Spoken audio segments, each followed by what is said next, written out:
something over a year ago, a family came to our parish because we had offered to put them up in this house, this tiny house that the Lord had given to us, and then that had been renovated by the people of the parish in the most beautiful way.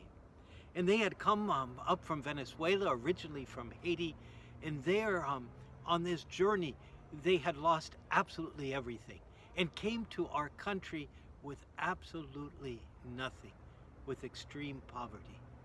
And we were able, and also with Catholic Charities, to provide them a place to stay and what they needed to move ahead in their lives. This sort of extreme poverty is what Ignatius saw in the Holy Family at the birth of Jesus. He talks about how they had come from Nazareth and came to Bethlehem. And there they came so that Jesus would be born in extreme poverty. He almost says the reason they go to Bethlehem is that he might be born in extreme poverty. Not just poverty that's extreme in comparison with coming from heaven, because the richest person on the earth would still be devastatingly poor in comparison to the glories of heaven. No, extreme poverty in comparison with how most of us live our lives.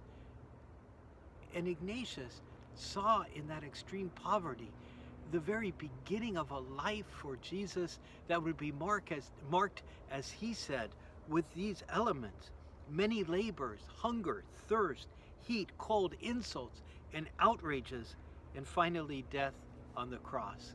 All of it done for us. So when Ignatius stands at the crib where Jesus, at the manger where Jesus is lying, he not only sees the poverty of that moment and the love that God is showing to us that this would happen for us, he sees the shadow of the cross and the burdens of a life that will be lived in labors and suffering. He sees that all there at the crib.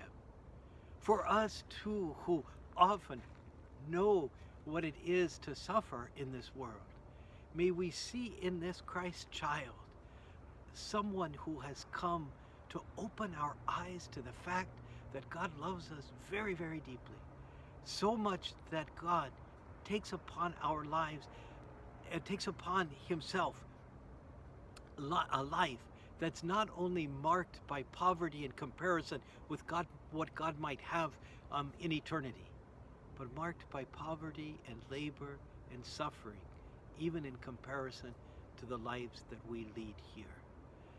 And so when we think of our suffering and our pain, let us so be conscious that God has adopted us, and God has adopted our even lifestyle and our pain and brought to us so much comfort if we just gaze at the Christ child, born in extreme poverty, growing up in labors and pain and suffering at the end for us.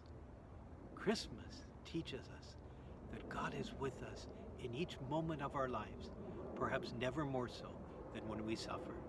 And that's the wisdom of St. Ignatius for today.